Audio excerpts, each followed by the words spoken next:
mi grupo y yo nos ha tocado exponer la migración internacional y la crisis humanitaria. Para empezar, quiero que pensemos en algo simple. Todos en algún momento hemos buscado un lugar donde sentirnos seguros, donde estudiar, donde trabajar o simplemente donde estar bien. Ahora imaginen tener que salir de ese lugar porque ya no cumple con eso, ya no ofrece eso. Y bueno, esa es una realidad de millones de personas. Y por ahí vamos a estar desglosando el tema de la migración. Primero vamos a responder a esta pregunta. ¿Qué entendemos por migración? La migración internacional y también la nacional son fenómenos muy complejos. No se trata solamente de viajar o de mudarse. Se trata de desplazarse porque las oportunidades, la seguridad, la calidad de vida ya no están garantizadas en el país de origen. Y esto en Latinoamérica, este movimiento de personas ha crecido considerablemente una cantidad grande, en estos últimos años. Y no es casualidad, de hecho, muchos migran, claro, por temas de pobreza, de desigualdad, crisis económica o incluso desastres naturales también.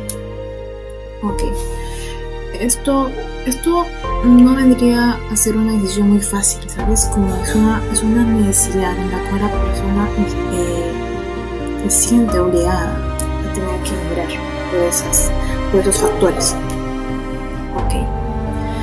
Ahora tocamos otro punto, la crisis humanitaria, ¿y qué es lo que hay detrás de la crisis humanitaria? Para poder entender mejor.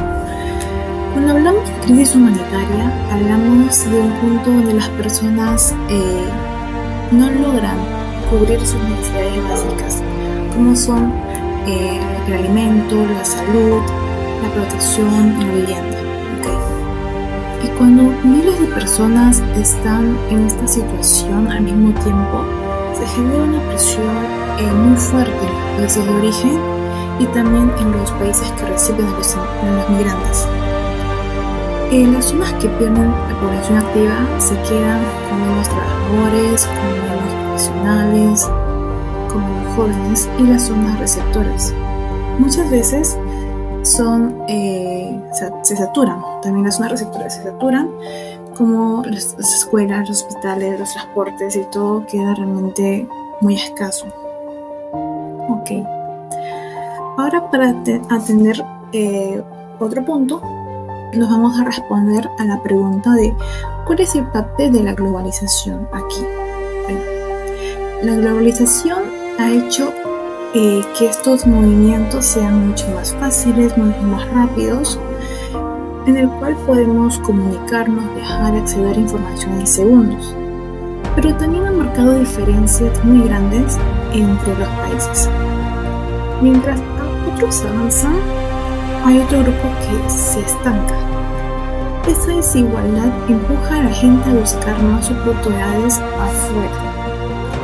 Es como si el mundo estuviera conectado en sí, pero al mismo tiempo de una manera no equitativa, podría decir. Bueno, aquí para resumir un poco esta parte, podemos decir que al final cuando hablamos de migración estamos más que todo refiriéndonos a las personas, más no en una cifra. Personas que buscan lo mismo que cualquiera de nosotros, ¿no? Estabilidad, oportunidades, un lugar donde puedan vivir bien, donde puedan tener un bienestar adecuado. Y entender esto con empatía y claridad es uno de los primeros pasos que deberían enfrentar los desafíos, ¿no?, de la migración. Bueno, a continuación le doy pase a mi compañero que... La migración internacional contemporánea se distingue por su carácter forzado y complejo, más allá de la simple búsqueda de oportunidades económicas. Como lo señala Guillermo Castillo Ramírez en su artículo sobre la migración forzada, crisis humanitaria y violencia, se trata de un proceso de migración forzada marcada por la violencia y la exclusión socioeconómica. Esto implica que muchas personas no migran únicamente para mejorar sus condiciones de vida, sino porque se ven obligadas a abandonar sus hogares por conflictos, violaciones de derechos humanos, desastres naturales o pobreza irreversible. Una segunda característica relevante es la vulnerabilidad jurídica y social de los migrantes en situación de crisis humanitaria.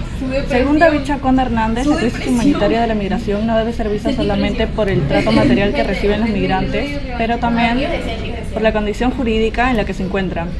En ese sentido, los migrantes suelen hallarse en un limbo legal como irregulares, sin documentos o en tránsito, lo que limita su acceso a derechos fundamentales como trabajo digno, salud y vivienda.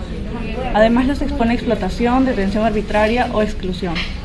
La crisis humanitaria ligada a la migración se caracteriza por graves riesgos y amenazas para la vida, la integridad y la dignidad de las personas en movimiento. IFRC señala que las personas que migran o son desplazadas de sus hogares enfrentan riesgos inaceptables, con demasiada frecuencia que se les niega la asistencia humanitaria y la protección que necesitan para garantizar su seguridad, dignidad y derechos. Estos riesgos pueden incluir tráfico de personas, violaciones sexuales, muerte en tránsito, detenciones arbitrarias o no acceso a servicios básicos. Obregon Giesken, en su artículo Protección de los migrantes en el marco del derecho internacional humanitario, afirma que el movimiento migratorio a través de fronteras internacionales puede tener graves consecuencias humanitarias y dar lugar a necesidades en materia de protección y asistencia de los migrantes. En ese sentido, la crisis humanitaria de la migración exige respuestas que integren el marco de los derechos humanos, el derecho internacional humanitario y estrategias de cooperación transnacional para atender el desplazamiento, la integración, el retorno o el reasentamiento. Los inmigrantes internacionales pasan por muchos problemas, tanto en el viaje, cuando llegan a otro país y eso. En el camino muchas veces no tienen comida, atención médica en ningún lugar seguro donde pueden quedarse y eso pone en riesgo su salud o hasta su vida. También suelen cruzar en zonas peligrosas o depender de personas que los engañan o los maltratan, lo que los vuelve muy vulnerables a la violencia y a la trata de personas. Cuando llegan al país de destino, aparecen otros retos. Muchos inmigrantes sufren discriminación, rechazo o explotación laboral. En la mayoría de estos casos, trabajar en esas condiciones muy duras suelen tener sueldos bajos y sin acceso a servicios básicos como educación o salud. Además, pueden generar muchos estrés, ansiedad y estos sentimientos de soledad en los países de origen. La salida de estos jóvenes y trabajadores reducen la mano de obra. Muchas familias quedan separadas, muchas veces dependen del dinero o de los inmigrantes que envían. Por eso no pueden ser inestables si estas remesas bajan. A eso se suman las políticas migratorias estrictas y a la poca cooperación entre países. Muchos gobiernos se enfocan más en la seguridad de las fronteras que en proteger los derechos de las personas migrantes, lo que hace que más gente quede en situaciones irregular y sin ayuda legal.